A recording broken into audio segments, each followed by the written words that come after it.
Le balado Saumon Québec est une présentation de la Fédération québécoise pour le saumon atlantique. La meilleure façon de nous soutenir et de rendre nos projets possibles, c'est de devenir membre. Cet épisode est présenté par Road Loft. Bonne écoute! Bonjour tout le monde, bienvenue au balado de Saumon Québec. C'est un immense honneur pour moi d'être ici pour cette nouvelle saison avec Myriam.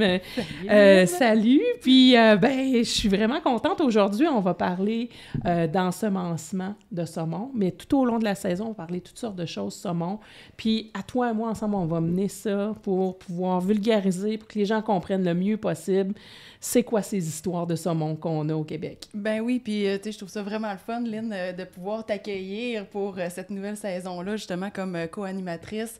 Je pense qu'il y en a plusieurs qui t'ont vu et assurément apprécié dans le balado sur les phoques. Ça a été le fun, on a tellement aimé ta vibe que, en fait, on est vraiment heureux de t'avoir comme animatrice là, cette saison-ci. J'ai hâte. Moi, je pense qu'on va apprendre plein de choses. Oui, oui, j'ai vraiment hâte aussi. Est-ce que tu nous présentes nos merveilleux invités d'aujourd'hui? Ben oui, on parle d'ensemencement. Donc, on le sait que avant de vous présenter, je veux juste mettre en contexte qu'on sait que les populations de saumon au Québec, ça va pas super bien. Puis, il y a une des idées qu'on a eues pour essayer d'aider les populations, c'est de réensemencer nos rivières. Puis aujourd'hui, on se demande, est-ce que c'est payant de faire ça? Y a-t-il des risques? Et on a deux super grands experts pour nous en parler qui vont nous expliquer c'est quoi le réensemencement, puis comment ça marche, tout ça. Jean-Sébastien Mort, qui est professeur agrégé et chercheur au département de biologie à l'Institut de biologie intégrative et des systèmes, l'IBIS. Bonjour, Jean-Sébastien. Bonjour. Et Yves Richard, qui est directeur de la Société Saumon de la Rivière-Romaine. Bonjour. Bonjour.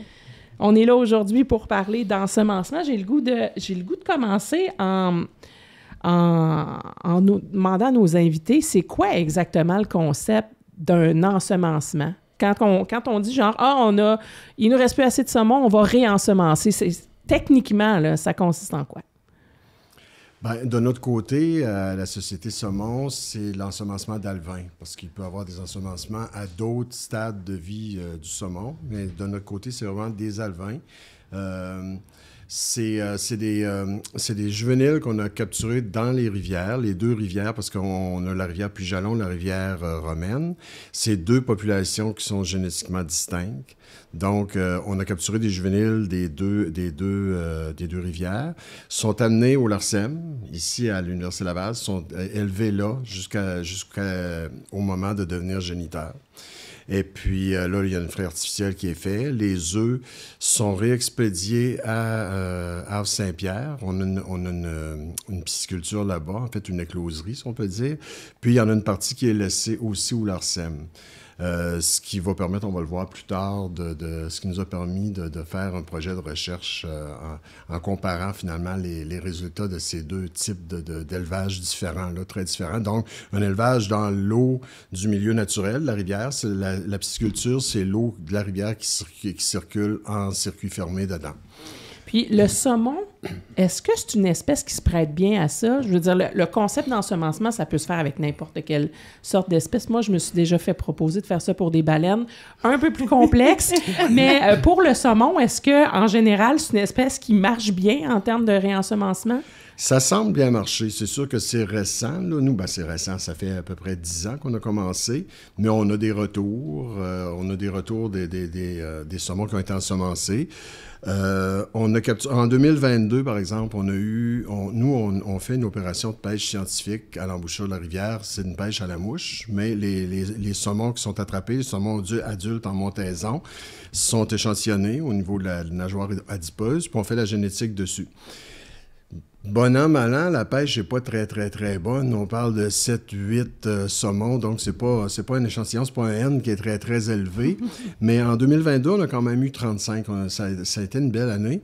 Puis donc, là, c'est un échantillon qui est un peu plus représentatif. Puis on avait 32% à peu près des saumons capturés qui provenaient des ensemencements. Donc, on est en mesure là, de voir que ça fonctionne. Puis ce qui était intéressant de voir aussi, c'est que c'est une proportion d'à peu près 1 tiers, 2 tiers. Le contraire aurait été inquiétant parce que les poissons ensemencés auraient peut-être pris la place du saumon naturel, mais là, on voit qu'il y a quand même une proportion qui se respecte. Ça vient faire comme un supplément, finalement, aux saumons qui sont là, au saumon naturel.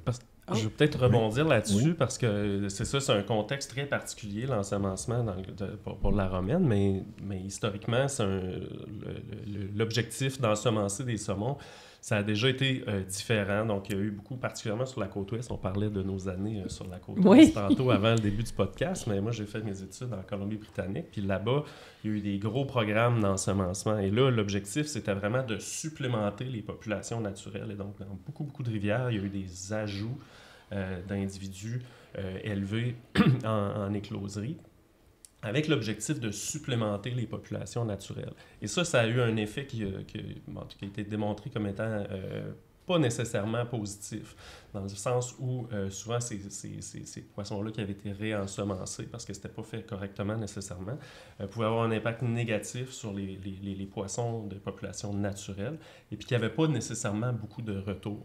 Et donc le projet que Yves vient de parler, c'est un projet que je dirais qui a appris de ces erreurs-là du passé dans des programmes d'ensemencement dont l'objectif principal était juste d'augmenter la quantité de saumon disponible pour la pêche. Là, ici, on parle de programme où on vient dans un objectif plus de conservation, d'augmenter une population en difficulté. Puis on prend un paquet de précautions dont, encore une fois, on pourra parler plus en détail tantôt, pour minimiser les impacts négatifs que ces ensemencements-là peuvent avoir sur les populations naturelles. Ben oui, puis tu sais, au Québec, puis on le voit, là, non seulement au Québec, il y en a eu des ensemencements, justement, qui visaient l'augmentation du nombre de poissons, entre autres pour le saumon, mais on le voit encore beaucoup avec d'autres espèces, notamment l'ombre de fontaine. Ouais. Puis c'est vraiment des approches, on dit des fois de l'ensemencement put and take, c'est-à-dire qu'on met plus de poissons pour que on puisse les prendre, les pêcheurs, soutenir justement cette pêche récréative-là. Dans le cas du saumon, c'est certain que c'est une espèce qui est plus difficile, en fait, que les ombres de fontaine, par exemple, à élever en écloserie et tout ça. Puis on a vraiment adopté, justement, avec les erreurs du passé, une approche au Québec qui est plus au niveau de l'ensemencement de conservation. Exact. Fait que là, maintenant, il y a comme tout un cadre qui a été développé, qui a été analysé avec plein de chercheurs différents, justement, pour dire, on souhaite faire des ensemencements quand une population de saumon va vraiment pas bien, mais on veut maintenir comme sa génétique, on veut maintenir comme l'état de santé plus naturel, puis vraiment soutenir la population elle-même pour qu'elle soit capable, dans un nombre de temps déterminé, disons, à terme, on se dit, il faut que cette population de saumon-là soit capable de s'auto-perpétuer. C'est sûr que, on voit que ça a des effets positifs. C'est long, ça fait quand même plus d'une dizaine d'années, en fait, qu'il y a des ensemencements là, au niveau de la romaine. Les premiers ont été en 2015, okay. Mais c'était plus à petite échelle. 2015 et 2016, ça a été des années d'expérimentation. On a commencé à plus grande échelle là, en 2017. Puis là, depuis tantôt, on parle de génétique, puis ça a l'air super important, mais on peut-tu avoir un petit mini-cours de génétique 101 pour comprendre c'est quoi l'importance de la génétique, comment ça marche pour le commun des mortels, là, qui n'est pas nécessairement un biologiste, là, puis pourquoi vous passez autant de temps puis d'énergie à monitorer, à surveiller la génétique? Oui, mais je pense que en fait, c'est pas si compliqué que ça à comprendre. Puis le commun des mortels, des gens qui nous écoutent ici, connaissent bien, je pense, le cycle de vie du saumon. Et donc, les saumons qui reviennent frayer en rivière, mais pas juste en rivière, dans leur rivière, la rivière où ils sont nés. Et ça fait que chacune des rivières du Québec, mais c'est le cas partout ailleurs aussi, mais chaque population de chacune des rivières du Québec, elle est finement adaptée à ces conditions-là. On parle d'adaptation locale. Et ça, d'un point de vue génétique, ça veut dire qu'il y a des différences génétiques. Ça se voit, là. Ça se voit, ça se mesure. Nous, on utilise des outils en génomique puis en laboratoire. On peut calculer, on peut mesurer ça. Mais ça se voit aussi, en tout cas, je pense que beaucoup de pêcheurs vont le savoir. Dans certaines rivières, les saumons ont une apparence différente. Il y a des différences dans chacune des rivières au niveau du nombre de madeleines versus de grands saumons qui remontent. Ah oui, comme on sait, là, la rivière Grande Cascapédia, Moisy, c'est des génétiques de gros saumons. Ou encore, on avait déjà entendu que, je pense que c'est sur la Rimouski ou sur la Well, où il avait été démontré qu'il y avait même des adaptations pour ces populations-là qui étaient plus résistantes à des températures d'eau plus chaudes. C'est quand même impressionnant. Exactement. Puis ça va se produire à super fine échelle. Fait que tantôt, on parlait du projet de la Romaine, puis de la rivière Puy-Jalon, la Puy-Jalon qui se jette dans la Romaine. Mais si on regarde les caractéristiques des poissons de ces deux rivières-là, qui sont une à côté de l'autre, une se jette dans l'autre, sont complètement différents. Fait que, admettons, les poissons de la Romaine vont maturer à 2,2 ans d'âge, admettons, alors que la Puy-Jalon, c'est plus 2,7 ans d'âge. Okay? Donc, il y a une grosse différence. Puis ça, c'est une différence qu'on sait qui est génétique parce que quand on les ramène, par exemple, au LARCEM, à l'Université Laval, au laboratoire où on élève les poissons, ben ces différences-là, on est capable de les observer. Donc, sont liés génétiquement. C'est des traits qui sont basés par des gènes. Et donc ça, c'est très important de préserver. Puis, bon, je reviens tantôt à mon cycle vital, donc les saumons qui remontent leur rivière d'origine. Ça fait que, comme la grande majorité des géniteurs vont remonter leur rivière génétique, ça fait un contexte très, très propice à ce qu'il n'y ait pas d'échange génétique entre les populations. Et donc ça permet à la sélection naturelle de façonner vraiment chacune de ces populations-là pour les rendre localement adaptées aux conditions spécifiques de chacune des rivières. Et ça les saumons, en général, c'est des super beaux exemples de la capacité de la sélection naturelle, même à fine échelle, de façonner les traits pour l'adaptation à ces conditions-là très spécifiques. Puis là, tu parlais tantôt de justement des ensemencements, entre autres dans l'Ouest, qui ont été faits. Peut-être, Lynn, aussi, t'en connais, là, des exemples comme quoi, il y a eu des ensemencements comme massifs qui ont été faits, puis on en a-tu déjà mesuré, là, des impacts sur plus négatifs? C'était quoi l'erreur? C'est quoi l'erreur au niveau génétique qu'ils ont fait? Bien, il y a plusieurs erreurs dans le sens où si on ne prend pas des saumons, tu sais, comme dans le projet de la Romaine puis de la Puy-Jalon, là, on va chercher nos géniteurs dans les rivières, puis on garde les œufs séparés, etc. On fait plein de choses. Mais si on prend des saumons d'un peu partout pour les réensemencer un petit peu partout, bien là, on va brouiller les pistes, on va rebrasser les cartes génétiques, si vous voulez, puis on va perdre toutes ces petites adaptations locales-là qui font que les poissons sont bien adaptés aux conditions très, très spécifiques des rivières. Bon, les pêcheurs vont les connaître, les différences entre les rivières. Il y a des différences de température, il y a des différences de longueur de rivière, il y a des différences de productivité. Tout ça, c'est des différences auxquelles les poissons, pour bien survivre, doivent être adaptés. Ou en tout cas, vont mieux survivre s'ils sont bien adaptés à ces rivières-là. Mais moi, j'ai une question. On comprend que le poisson ou le saumoneau qui vient de n'importe quelle autre rivière puis qu'on va ensemencer quelque part, il n'y a peut-être pas cette finesse-là d'adaptation, mais un poisson ou un géniteur qu'on aurait pris dans cette rivière-là, puis les œufs qui sont nés ailleurs, puis le petit poisson qui revient dans cette rivière-là, mais par ensemencement, y es-tu aussi adapté qu'un poisson qui a passé sa vie dans la rivière? Quand il arrive du laboratoire pour revenir dans son milieu naturel, est-ce que vous voyez une différence au niveau de l'adaptation? Est-ce que ça reste dans l'espèce de structure génétique? J'ai un élément. Oui, je vais te laisser y aller. Je pourrais peut-être apporter un petit peu un petit supplément. Mais donc oui, en fait, les conditions d'élevage puis tout ça peuvent faire de la sélection artificielle, donc vont favoriser la survie de certains individus qui seraient différents des individus qui survivraient en nature. Et ça a été démontré quand même de façon assez générale. Là. Donc, plus on attend longtemps avant de relâcher les saumons en nature, plus on les élève longtemps dans des conditions d'élevage, plus il va y avoir de saumons qui vont survivre. Mais après, quand ils se retrouvent dans le milieu naturel, leur mortalité peut être plus grande, mais surtout, s'ils réussissent à aller en mer et à revenir, là, ils vont ramener la génétique dans la rivière qui n'a pas été sous sélection naturelle pour bien s'adapter à ces rivières-là. Et donc, j'en reviens au projet avec la Romaine puis la Puy-Jalon, où là, on fait un gros effort dans ce projet-là spécifique pour relâcher très, très, très, très, très rapidement les bébés saumons dans les rivières avant, en fait, qu'ils résorbent leur sac vitellin. Et ça limite beaucoup la sélection artificielle qui se produit en milieu artificiel. Ça fait qu'on remet plein de saumons dans la rivière qui va avoir plus de mortalité. Mais ça, c'est un investissement, si vous voulez, qu'on fait parce qu'on laisse des mortalités naturelles, faire le processus de sélection naturelle et donc sélectionner les individus qui vont être mieux adaptés aux conditions de cette rivière-là pour minimiser les impacts sur les générations futures, justement. Puis c'est en plus, justement, avec le projet en particulier de la Société Saumon de la Rivière-Romaine, comme, en fait, si tu veux expliquer un peu, avec les 2 stations piscicoles, puis l'eau, justement, de la rivière, dans quelles conditions spéciales vos saumons sont élevés?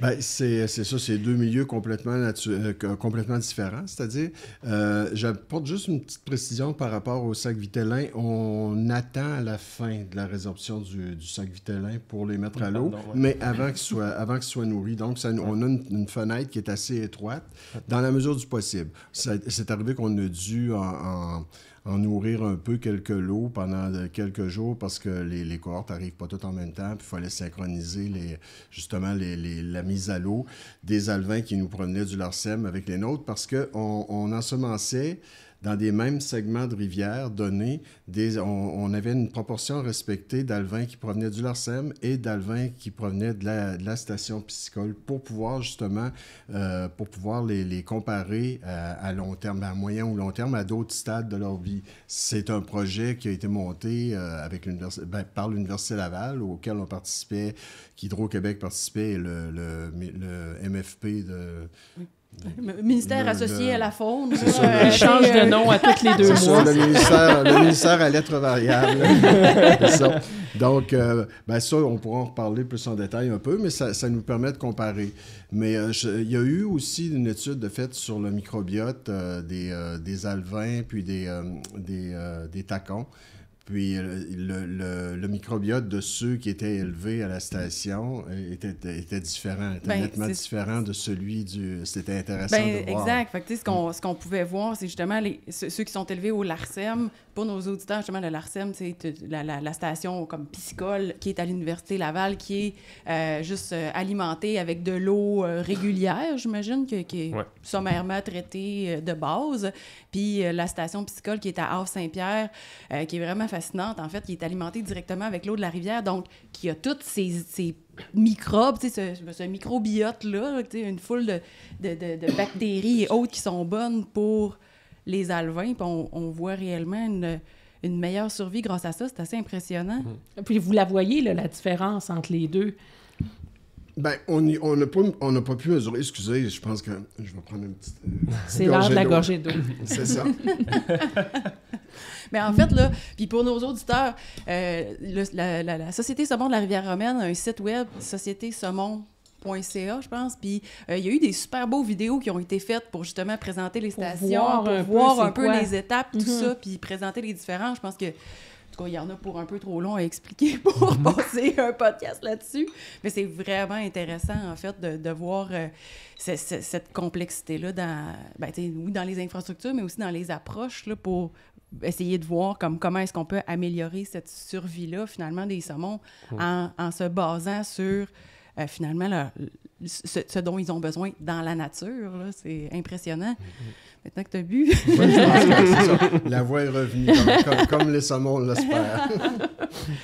Donc, peux-tu en fait, la différence, là, justement, est-ce que, au niveau des recherches qui ont été faites avec le microbiote, est-ce que vous avez observé des différences, justement, entre ceux qui étaient élevés dans la station nourris par la rivière, puis par ceux qui étaient à l'Université Laval? Ben, on a, au niveau de la survie, les survies d'alevins aux 2 endroits sont comparables là, au niveau de l'élevage. Au départ, on a eu des problèmes à la station, puis notre taux de survie était d'environ 30 %. Mais les taux de survie, comme l'année passée, en 2023, ceux qui ont été ensemencés en 2024, on avait des taux de survie aux 2 endroits d'à peu près 72 %. Okay. Puis, si on compare, par exemple, au taux de survie en milieu naturel, qui est d'à peu près 6,25 %, d'après ce que j'avais ça donne une chance, là. On imagine le nombre de femelles que ça prendrait en milieu naturel pour produire le même nombre d'alevins, finalement. J'avais fait un petit calcul basé justement sur les données qu'on a un peu si on peut dire... sur la production d'œufs par les femelles. Presque, là, mais c'est ça, une femelle de 4 7,5 kilos. C'est réputé pour donner en moyenne à peu près 8000 œufs. Sur ces 8000 œufs-là, il y en a 500 à peu près qui se rendent au stade alevin. Après ça, 50 au stade de tacon. Puis on parlait de 4 retours de saumon adulte. Là, je pense que présentement, c'est pas mal moins que 4 retours de saumon adulte, la réalité à laquelle on fait face un peu partout au Québec. Mais pour produire le même nombre d'alevins, finalement, j'ai fait un petit calcul à partir de ces chiffres-là, puis ce serait, je l'ai noté, 482 femelles que ça prendrait, donc c'est énorme. Wow!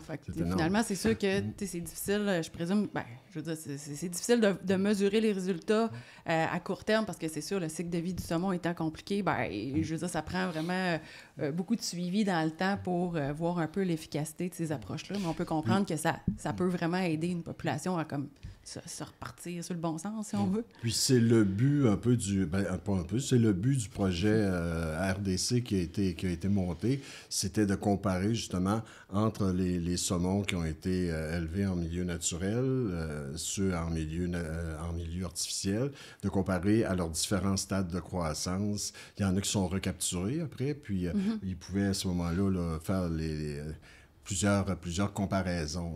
Puis, je pourrais peut-être te passer la balle à ce niveau-là. Vous êtes encore en train d'étudier les résultats de ces nombreuses captures-là qu'on a refaites par la suite. Oui, puis c'est sûr.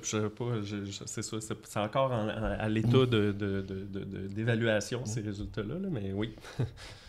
Super. Mais moi, j'aurais comme une autre question, en fait, parce que là, on parle de tout ça, c'est super intéressant. Puis là, donc, on remet des petits alevins le plus pas nourris possible dans la rivière. Mais, dans le fond, pourquoi est-ce qu'on peut pas remettre comme infini de saumon, de petits saumons sur les sites d'alvinage? Y a-t-il des enjeux par rapport à ça dans la rivière?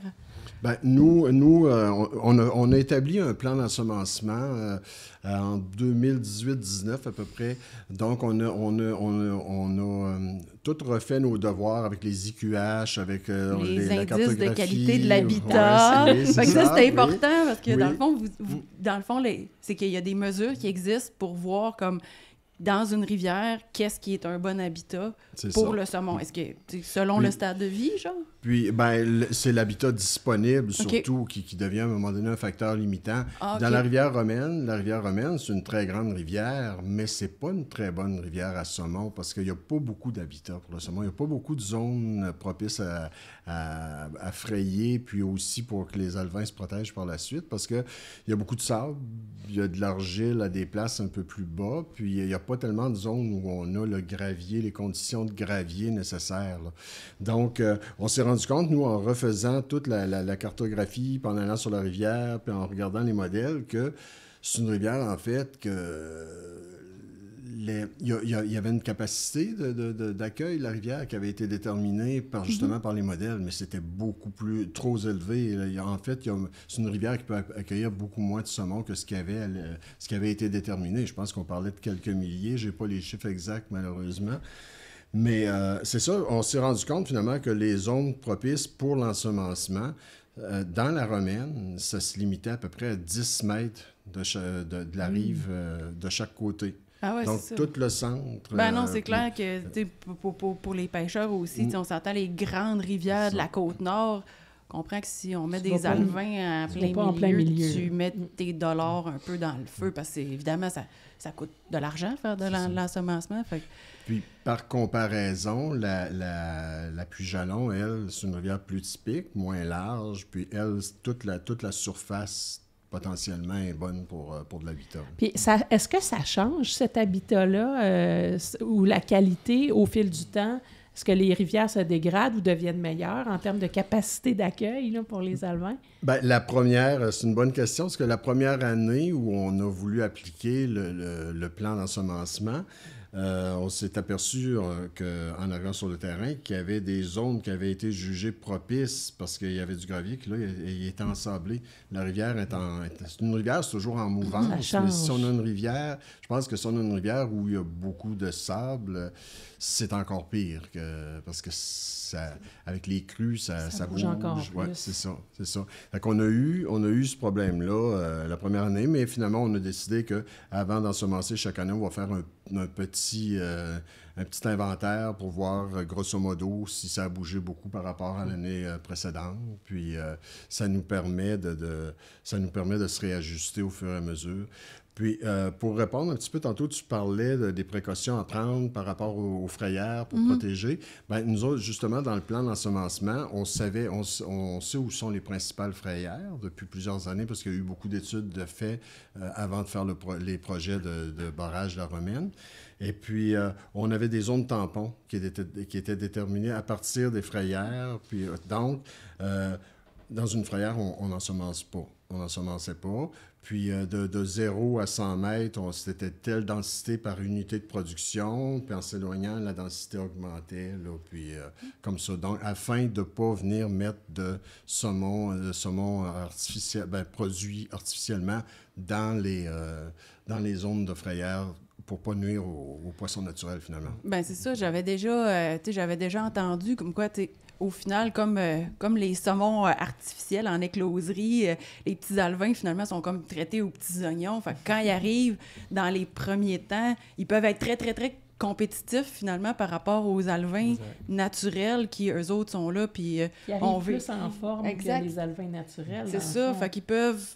Est-ce que c'est vrai qu'ils peuvent finalement faire comme une compétition déloyale? Puis au final, ça pourrait finalement affecter comme soit la génétique ou différentes choses. Là.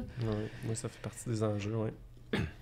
Puis comment on fait pour mesurer une densité à laquelle c'est correct, ou le nombre d'alevins ou versus la compétition qu'il va y avoir à l'intérieur de... Bien, à court terme, c'est difficile de le mesurer, mais comme je disais tantôt, en 2022, les retours de grands saumons, c'était des alevins qui avaient été ensemencés en 2017-2018. On a déjà eu en 2016 aussi. Ça, on s'estimait chanceux parce qu'il y en a eu tellement peu de mis à l'eau qu'il en revienne un. Je pense qu'on avait moins de chances d'en avoir un que de gagner à la loterie, là. Mais bon, on en a eu un quand même. Et puis, mais c'est ça, donc on pouvait voir, là, comme je disais tantôt, qu'on avait à peu près 32%, donc à peu près un tiers, 2 tiers de saumon, malgré le fait qu'on en ensemençait beaucoup. Donc, ça, c'est un ratio qui marche bien, puis qui ne met pas trop de compétition sur les naturels, 2 tiers, 1 tiers. Ben, selon moi, oui. Là. C'est sûr que si c'était 10% d'ensemencer versus 90%, on pourrait se demander est-ce que ça en valait la peine. Peut-être pas. Mais là, on voit que ça valait quand même la peine pour soutenir un peu la population, mais que ça ne l'a pas tassé finalement.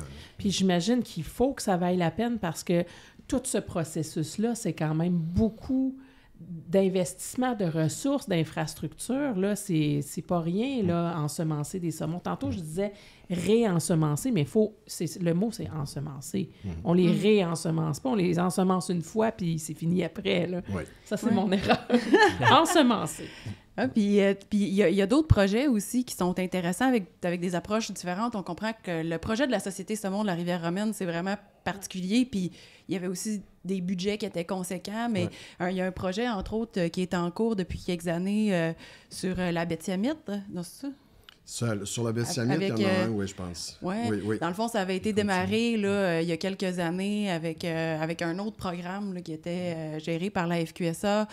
Ça a été soutenu aussi par, finalement, la municipalité là-bas. Puis eux autres, ce qu'ils font, au lieu de construire une station piscicole où il y a comme une écloserie, ils ont fait comme les tiroirs à ensemencement. Pas les tiroirs à ensemencement, les tiroirs pour faire maturer les œufs. Les incubateurs. Les incubateurs, oui, c'est exact. Des incubateurs directement qui sont tout à côté de la rivière. Fait que, finalement, c'est une infrastructure qui est vraiment plus légère. Ils sont quand même en mesure d'avoir en fait, une production qui est intéressante. Je pense qu'ils ont quand même des taux de mortalité qui peuvent être un peu plus élevés là, au niveau de partir de l'œuf pour se rendre à l'alevin.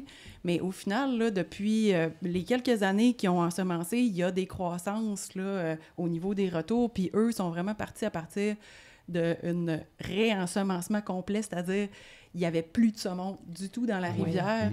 Fait qu'ils n'étaient même pas en mesure d'aller chercher des géniteurs dans la rivière là, pour en fait, finalement, pour maintenir cette génétique-là. Ça me fait d'ailleurs penser il y a avec... un autre projet qui est comme ça, qui se fait présentement aussi, c'est sur la rivière Sheldrake. Ah oui, c'est Sheldrake que je pensais. Mais je pense qu'il y a Betty-Amite aussi. Betty-Amite, oui. Betty-Amite l'ont fait. Oui, puis Sheldrake, oui, c'est ça. Sheldrake, ils ont des incubateurs dans la centrale même. Et puis, on leur a fourni des œufs, justement, quand on en avait des surplus. Puis, cette année, on va leur en fournir beaucoup, là, parce que cette année, ça a été une grosse production, puis on avait beaucoup d'œufs. Et puis, d'ailleurs, on fournit le programme Histoire de saumon grâce à nos surplus cette année. Puis l'année prochaine aussi, je pense on va pouvoir le faire, parce que l'état des cohortes fluctue. Des fois, on a des trous un peu dans notre cohorte, donc la production est moins bonne. Mais là, c'était prévu comme ça qu'on aurait un creux à un moment donné. Donc, les ensemencements ont été moindres un petit peu. Là. On n'a pas atteint parce que notre plan d'ensemencement, on a un plafond qu'on essaie de ne pas dépasser, justement pour ne pas nuire aux saumons sauvages. C'est tout un équilibre, ça. Il faut en faire juste assez pour aider la population, mais pas trop pour ne pas leur nuire. Puis, tu sais, tout cet équilibre-là, du trop, mais pas trop, mais pas assez, juste assez quand même, c'est fascinant. Là. Justement, notre plan d'ensemencement, j'ai pas beaucoup de mémoire, donc j'ai une petite tête de mémoire avec moi, mais dans notre plan d'ensemencement, dans la romaine, normalement, on devrait pas dépasser 122 000 alevins ensemencés par année, puis la plus jalon, 153 000. Donc, on essaie de respecter nous, quand on atteint ça, l'objectif est atteint, puis on est content. Mais c'est ça, on a eu 2-3 ans où c'était en bas de ça, puis là, cette année, on va plafonner. Cette année, l'année prochaine. C'est le fun de voir que, justement, quand il y a une production d'œufs comme ça, c'est pas genre jeté aux poubelles, mais que c'est réutilisé à l'intérieur d'autres projets, d'autres programmes. Puis là, évidemment, vous, comme il y a une génétique de la Côte-Nord, c'est redistribué sur des rivières qui sont assez proches. Là. Par exemple, je ne penserais pas qu'il y ait des autorisations pour réensemencer une rivière. Dans les chaleurs. Exact. Ça serait pas une bonne idée. Ouais. Non, je pense que le ministère, pour permettre des choses comme ça, il faut que ça vienne de la même... ils appellent ça les régions génétiques. Il faut qu'ils viennent de la même région génétique. Donc, Sheldrake, c'est à peu près à 1 heure de la romaine. Là, donc, est-ce qu'on en a beaucoup des régions génétiques comme ça pour les saumons au Québec? 9, je crois. OK, quand même. Oui. Fait qu'on connaît assez bien les rivières, les types d'adaptation pour dire il y a telle région, puis c'est toutes des grandes classes différentes. Ben oui, il y a des études qui ont été faites. Ben ça, c'est surtout le laboratoire de Louis Bernatchez, là, mais donc avec en collaboration avec le MFFP à l'époque, mais qui avait vraiment déterminé, donc des régions génétiques, donc des rivières qui sont plus apparentées les unes que les autres ensemble génétiquement. Reste que on parle d'une structure génétique hiérarchique, dans le sens où même s'il y a des régions où les rivières sont plus similaires génétiquement, reste qu'à l'intérieur de ces régions-là, chaque rivière demeure génétiquement séparée des autres rivières. Mais reste que si on a à ensemencer une rivière puis à choisir la source d'ensemencement, c'est toujours une bonne idée d'aller dans cette même région génétique-là. Puis je rebondis aussi sur ce cas-là où on a parlé de réensemencer des rivières où il n'y a plus de population, où il n'y en a jamais eu, mettons, puis on fait... Ça, c'est quand même assez différent comme approche d'aller essayer de supplémenter une rivière où il y a une population existante. Je trouve que les risques sont moins importants quand on essaye de repartir une population. Là, on investit des sous là-dedans, mais on n'a pas de population naturelle sur laquelle... On ne sait pas si ça va marcher, mais on a peu de chances d'avoir un impact négatif sur une population existante. C'est sûr. Il y a moins de risques aussi associés avec ça. Mais souvent, justement, dans ces cas-là, il y a généralement un mélange de souches qui est fait pour justement peut-être s'assurer d'avoir un pool génétique assez intéressant pour que peut-être éventuellement, à plus long terme, il y ait une sélection qui se fasse, mais qu'on puisse quand même voir des retours. Tout à fait. Puis ça me permet de rebondir là-dessus aussi, parce que ça, c'est un autre caractère très novateur du projet avec la romaine, dans le sens où les croisements génétiques sont très, très contrôlés. de différentes façons, là, mais ça, c'est un enjeu souvent en ensemencement dans la façon que ça a été fait précédemment. On prenait des très faibles nombres d'individus. Une femelle, ça a beaucoup d'œufs, puis un mâle, ça peut fertiliser beaucoup d'œufs. Et donc, souvent, on faisait juste compter le nombre d'œufs qu'on voulait faire, puis on prenait peu d'individus, puis ça avait un gros impact négatif sur la diversité génétique des populations. Et ça, c'est une chose qu'on peut très bien faire avec l'ensemencement, puis qui est très bien fait dans le contexte de la romaine puis de la puy-jalon. C'est qu'on va s'assurer, on va toujours prendre un grand nombre de femelles et un grand nombre de mâles, puis on va faire des croisements qu'on va appeler factoriels. Donc, on va s'assurer que chaque lot d'œufs d'une femelle va être fertilisé par plusieurs mâles et vice-versa. Et ça va vraiment aller maximiser la diversité génétique qu'on va être capable d'aller chercher. Puis ça, la diversité génétique, c'est important pour un paquet de différentes raisons, mais en maintenant cette diversité génétique-là, ça fait qu'on a beaucoup de variations dans nos alevins, puis on augmente les chances qu'il y en ait là-dedans qui vont avoir du succès, puis on augmente l'emprise, si vous voulez, de la sélection naturelle, donc les conditions de chacune des rivières qui permettent de sélectionner les individus qui vont avoir du succès. Bien, si on augmente la variation, bien, on s'assure qu'on a une partie de ces individus-là ensemencés qui vont avoir du succès et qui vont passer leur gène à la prochaine génération. Puis je pense même que chaque individu, chaque reproducteur a un nombre maximal, même de frayes à laquelle il peut participer. Exact. Ça, c'est pour quelle raison? Bien, encore une fois, pour minimiser l'impact d'avoir un grand nombre de rejetons, donc de saumons qui vont revenir à la rivière, qui sont tout apparentés. On veut minimiser les chances de ça, parce que ça va... En tout cas, il y a plusieurs conséquences, mais il peut y avoir des effets de consanguinité aussi, par exemple. Si on ensemence la rivière toute avec des individus issus d'un seul appariement, qui sont tous des frères et sœurs, puis que là, ils remontent la rivière, puis ils se reproduisent entre eux, bien, on peut s'imaginer que ça a un impact important sur l'érosion de la diversité génétique. On peut avoir des effets aussi négatifs génétiquement de ces appariements-là entre individus qui sont reliés. Ah oui, effectivement, puis, j'avais jamais pensé à cet aspect-là de consanguinité, mais oui. Puis au LARCEM, il y a un registre très strict qui est suivi. Chaque femelle accouplée avec chaque mâle est enregistrée. Et, nous, on peut les suivre. Nous autres, on sait c'est qui le père et la mère là, quand on attrape un alevin. Là, si on refait la génétique dessus, par exemple, on peut tout suivre. Puis, il y a le facteur, pour le nombre de reproductions, il y a le facteur génétique, évidemment, de diversité génétique, mais il y a aussi l'âge qui rentre en ligne de compte. On sait qu'un saumon qui va revenir se reproduire 2 fois, c'est déjà assez exceptionnel. 3, ça l'est beaucoup. Donc, nous, au LARCEM, ceux qu'on garde, ben, c'est 3 reproductions généralement. À un moment donné, quand justement la cohorte était très faible, on a fait une 4e reproduction. Mais il y avait un peu plus de mortalité chez ces femelles. Vous commencez à le voir.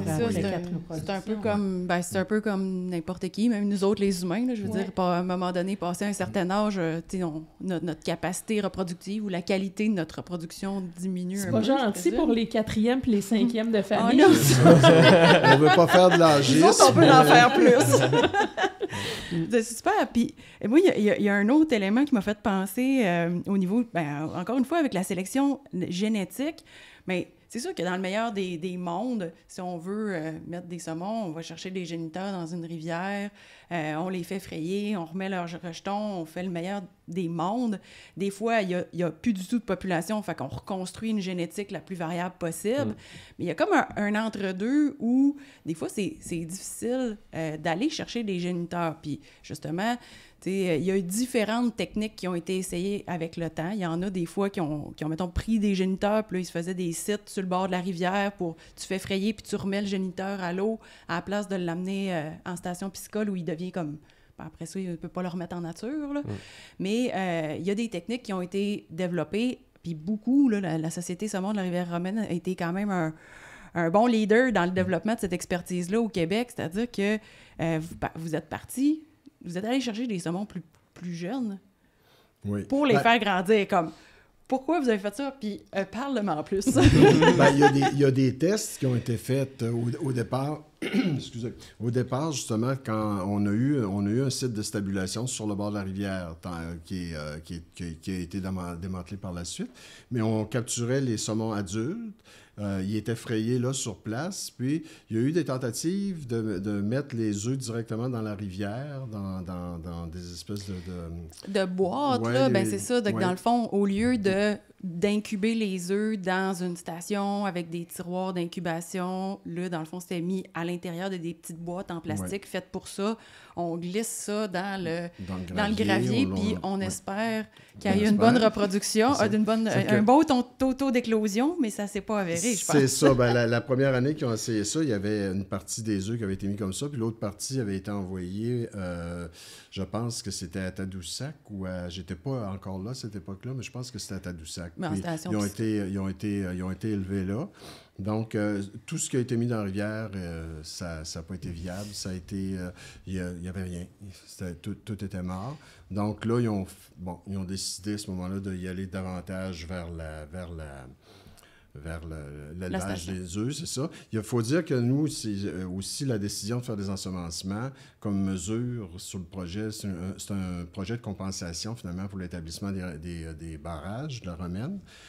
Ça a été mis en place, ça a été discuté, mis en place il y a eu un comité scientifique au tout début. Puis ils ont analysé les différentes possibilités en fonction de toute l'information qu'il y avait et ils ont estimé que c'était l'ensemencement qui était ce qu'il y avait de préférable là, dans notre cas. En tout cas. Ben c'est ça, mais comme il n'y avait pas beaucoup de géniteurs, puis que là, cette avenue-là, puis ça a été fait dans d'autres cas aussi, là, ce type d'expérimentation-là. Il y en a qui ont eu des très bons résultats, d'autres, c'est désastreux comme vous autres. Mais vous autres, vous avez justement pris l'option d'aller chercher des smolts, c'est-à-dire les juvéniles qui dévalent au printemps, à l'été, pour les prendre, les amener en station pour les faire grandir jusqu'à ce qu'ils soient matures sexuellement puis qu'ils puissent se reproduire. Tu sais, je comprends que ça peut-être c'est des défis importants, mais en même temps, ça pallie au fait qu'il y a bien plus de smolts qui dévalent que d'adultes disponibles. Plus de possibilités. C'est ça. C'est sûr que ce serait le meilleur des mondes si ce qu'on avait essayé au départ fonctionnait, mais on avait de la difficulté à attraper un nombre suffisant d'adultes. Il y a une année, par la pêche, on avait essayé de les attraper par la pêche à la mouche. C'est quelque chose qui nous a coûté tout près de 90 000 $ parce que c'était une firme de consultants qui le faisait, puis on avait eu 3 saumons adultes. C'est désastreux. Ça fait cher. Donc, c'est ça. On s'est reviré vers l'élevage, finalement. Puis oui, comme tu dis. Puis même au niveau des smolts, c'est plus facile d'attraper des smolts, mais la rivière romaine, elle a ses caractéristiques. C'est une rivière qui est large, c'est une rivière qui est en fort débit pendant la dévalaison. C'est pas toujours facile de mettre des trappes en place, puis que ce soit parfaitement étanche. Il en passe des fois par ailleurs, probablement. C'est plus facile pour la puijalon. C'est qu'on se ramassait toujours, année après année, avec un surplus de géniteurs puijalon, mais pas assez pour la romaine. Donc, on s'est retourné vers les tacons, finalement. Donc, on a attrapé des tacons, sauf qu'un tacon, c'est une année de plus d'élevage avant qu'il puisse se reproduire, mais on n'a pas eu le choix. Donc, on attrapait et des smolts et des tacons. Wow. Moi, j'écoute toutes ces idées innovantes-là, puis toutes les rivières ont leur contexte, leurs défis, puis là, ben vous vous adaptez, vous trouvez des nouvelles idées, on essaye d'autres choses quand ça marche pas. Mais est-ce qu'au Québec, puis là, ma question va être vraiment très globale, là, mais est-ce qu'on s'inspire de ce qui se fait ailleurs ou on inspire les autres? Parce que j'ai vraiment l'impression qu'on est super dynamique, qu'on essaye toutes sortes de choses, mais ailleurs dans le monde, pour peut-être d'autres espèces un peu similaires qui font face aux mêmes enjeux, ils ont-tu tendance à innover autant que nous ou ils regardent ce qu'on fait, puis en recherche, là, on est où par rapport au reste du monde? Je dirais, de ce que moi je connais du sujet, là, pour les saumons, le plan qui a été mis en place au niveau scientifique, puis la rigueur qui a été établi pour les ensemencements. C'est le travail beaucoup, en tout cas, c'est une grande collaboration, là, mais Louis Bernatchez, qui nous a quittés un petit peu plus d'1 an, était beaucoup un moteur de ça. Là. Il avait fait beaucoup de calculs, justement, pour le nombre de géniteurs, pour les croisements factoriels. Là. Il avait beaucoup réfléchi en collaboration avec un paquet d'autres mondes, évidemment, là, mais à ça, et je dirais, là, au point de vue saumon, moi, je ne suis pas au courant de d'autres projets aussi innovants. Maintenant, c'est beaucoup inspiré aussi de d'autres programmes en génétique de la conservation pour d'autres espèces, mettons des grands mammifères. Donc, ces idées-là de croiser différents mâles, femelles, tout ça se base sur une littérature en conservation qui est plus large que le saumon, mais on n'a vraiment rien à envier de personne d'autre au point de vue de la façon que, en tout cas, ce programme-là, pour la Pujalon et la romaine, on est vraiment là, dans le top de ce qui se fait, selon moi. Wow. Puis, si je peux ajouter, c'est Hydro-Québec, parallèlement à ça, fait ses propres suivis. Donc, il y avait tout un programme de suivi qui ont été mis en place à l'intérieur du décret aussi pour l'environnement. Puis, le jour où on va mettre en relation les résultats des suivis d'Hydro-Québec, les résultats des différentes analyses du projet, de tout ce qu'on a fait, c'est une mine d'informations, je pense, qu'il n'y aura pas ailleurs. Là, je pense que c'est une mine d'informations. Juste pour donner un exemple, mettre des barrières de montaison sur la romaine, c'est quelque chose qui est extrêmement onéreux. C'est au-dessus d'1 million.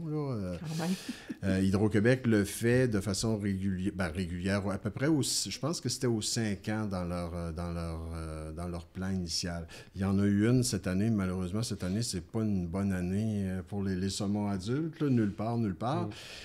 On a eu les résultats, puis bon, sans vouloir sauter aux conclusions trop rapidement, c'est quand même encourageant dans le découragement général parce que on a 2 saumons de plus qu'en 2021. Donc, ça veut dire que ça s'est maintenu, malgré que c'est pas beaucoup. On parle de 157 saumons adultes qui ont monté. Mais partout ailleurs, moi, j'ai eu quelques chiffres officieusement là, du ministère, parce que je pense que le rapport n'est pas encore sorti. Mais des rivières de la Côte-Nord autour, c'est désastreux. C'est moins que nous autres, des rivières qui sont nettement supérieures depuis des années. On parle même de jusqu'à 80% de diminution dans certaines rivières. Qu'est-ce qui cause ça? Un autre podcast. Ouais,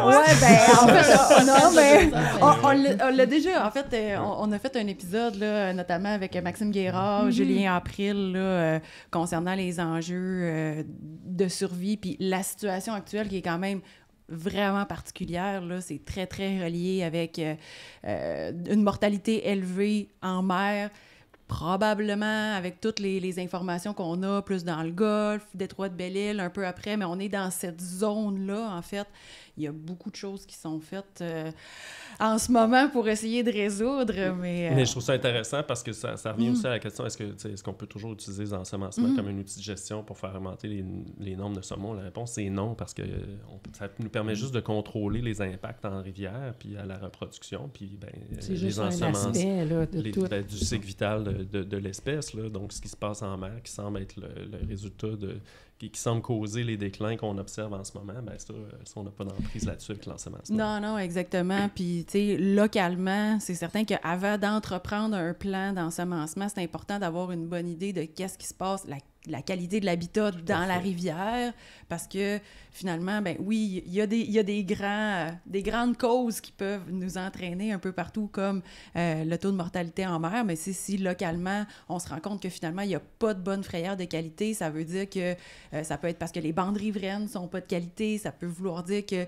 je sais pas, moi, il y a différentes zones d'érosion qui sont causées par des problématiques au niveau de notre utilisation du territoire. Fait que si on ne règle pas ça, ça sert à rien de mettre juste des alevins dans la rivière pour qu'ils ne survivent pas. Là. Tout à fait. Tout est interconnecté, j'imagine. Là. Oui. Puis c'est ça, les cas spécifiques dans lesquels les ensemencements peuvent avoir un effet positif, selon moi, sont quand même assez limités. Puis après ça, on ne parle même pas des investissements financiers qui sont nécessaires pour ça. Donc, dans un cas comme la romaine, où on allait mettre un barrage, puis qu'on avait peut-être une population qui était relativement petite, puis qu'on avait accès à ce financement-là, je trouve que c'est une bonne idée. Mais en général, comme un outil de gestion généralisé pour augmenter les tailles des populations de saumon au Québec, Moi, je pense pas que l'ensemencement, c'est une solution qui peut être appliquée. Non, ben c'est ça, c'est complexe, puis il y a beaucoup, beaucoup de réflexions, puis mettons, pour mettre mon chapeau FQSA, puis on a beaucoup de discussions avec les pêcheurs, avec les gestionnaires, le monde sont préoccupés, c'est sûr. On comprend tous que c'est pas une baguette magique, puis il n'y a pas de panacée, mais que de plus en plus, quand même, avec les travaux, puis on a parlé beaucoup de Société Saumon de la Rivière-Romaine, mais c'est vrai que ça inspire. Là. Il y a plein de techniques qui ont été développées, il y a des réflexions qui se font au niveau de notre ministère, qui réfléchit au cadre, qui élabore des plans, puis qu'on se rend compte collectivement qu'il y a des rivières qui sont en difficulté, qui ont des nombres de poissons qui sont très bas, puis qu'on veut quand même soutenir pendant qu'on règle d'autres problèmes ou qu'on veut s'assurer quand même qu'ils atteignent un seuil puis qu'on les perde pas, tu sais, finalement, je veux dire, je pense que ça vaut encore la peine de vouloir conserver ce saumon-là. Puis c'est le fun parce que moi, je le vois quand même, là, l'effet des travaux des dernières années sur l'évolution de la réflexion collectivement et avec des chercheurs et avec nos biologistes gouvernementaux, tout ça, sur dire, OK, c'est pas une panacée, on peut l'utiliser, on connaît de mieux en mieux nos rivières, on a des bons outils géomatiques, hydrogéomorphologie et compagnie pour comprendre qu'est-ce qui se passe, puis finalement mettre nos dollars à la bonne place, puis pas perdre nos populations de saumon. Là.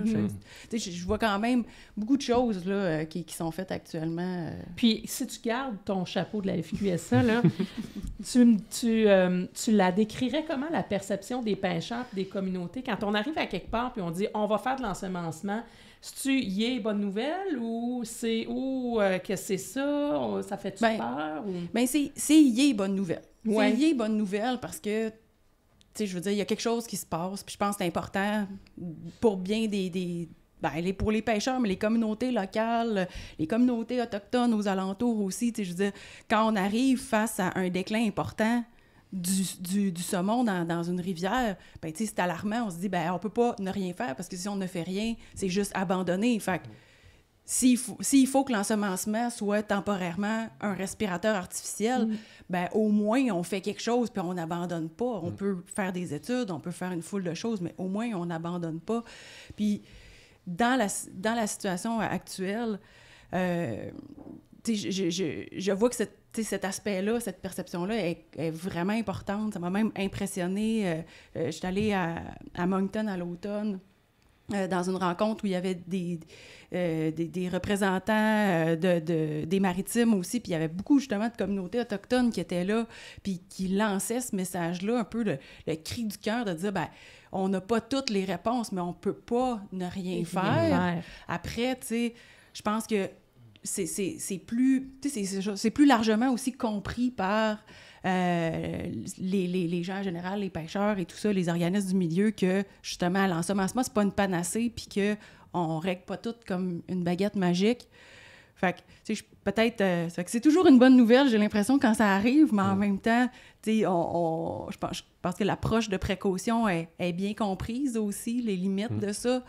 Puis que, tu sais, je suis contente, moi, comme je suis ma biologiste qui est plus écologiste en général, de voir que ça fait aussi prendre conscience aux gens, comme, qu'il faut que ton milieu, il soit en santé, là.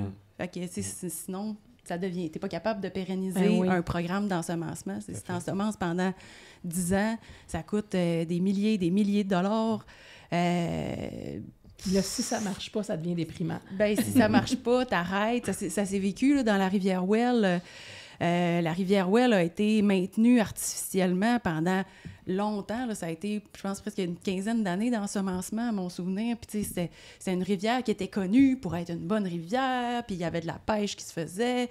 Tu sais, quand le programme a arrêté, c'est que l'habitat était pas là. C'était pas un habitat qui était de qualité. Fait que les adultes n'étaient pas capables de frayer. Puis là, il y avait plein de problèmes. C'est une rivière qui a tellement été maganée avec le temps que finalement, on se ramasse aujourd'hui. Cette rivière-là a été fermée il y a quelques années. Là, puis maintenant, ben il ne reste que quelques saumons. Puis... L'embouchure, c'est très glaiseux sur plusieurs méandres là, avant d'avoir un habitat de qualité. Je pense que ça va au sud de l'autoroute du vin.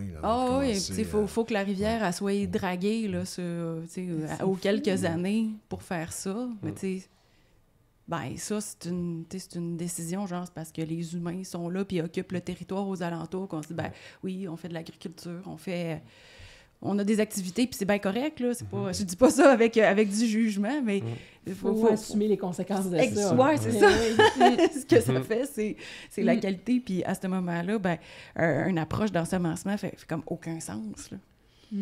Mais moi, ce que j'en comprends, c'est que c'est loin d'être une baguette magique. Mais au-delà de ça, dans toutes les innovations de ce qu'on fait sur la romaine, entre autres, puis dans tous les progrès scientifiques aussi, puis notre compréhension de la génétique, avez-vous de l'espoir pour le futur du saumon? Puis même si les populations vont moins bien ces temps-ci, est-ce qu'il y a de l'espoir là-dedans pour la suite des choses? Ben, je pense que oui. Je veux dire, on va voir comment ça se passe dans les prochaines années, les futures montaisons, mais il en reste beaucoup des saumons, puis ça prend pas... Bon, c'est ça, ça veut pas dire qu'on a un faible nombre de géniteurs qui remontent une rivière, que cette rivière-là est finie pour toujours. Là. Fait que ça conserve un bagage génétique important qui est propre à cette rivière-là. Puis il y en a eu des déclins dans le passé avec des rebonds. Là. Donc non, c'est pas la fin de l'espoir. Puis encore une fois, ben, dans des cas spécifiques où on a des impacts majeurs, mesurables sur une rivière, ben je pense qu'on le montre avec le projet Claromaine, qu'on est capable, en investissant les sous, mais aussi en s'appliquant et en mettant à profit tout le bagage de recherche scientifique qui a été fait sur ce sujet-là, ben on est capable d'avoir des solutions de mitigation qui peuvent fonctionner. Puis il reste des choses à apprendre pour les étudiants qui cherchent une carrière. Là. Il reste encore des choses à comprendre. Tout à fait, oui. C'est un autre beau... résultat de ce projet-là aussi, c'est des étudiants au doctorat, à la maîtrise, qui travaillent sur beaucoup des enjeux. Là, donc, oui, on forme la relève en même temps. Super, ça. Ouais. Ben, l'avantage aussi, si on investit sur une rivière, que ce soit au niveau des ensemencements, c'est quand on investit dans quelque chose, on en prend soin aussi par la suite. Là, c'est sûr, la valeur de ça. Parce que je pense que parallèlement aux ensemencements, il faut porter une attention particulière aux habitats qui sont présents pour essayer des sauvegarder aussi.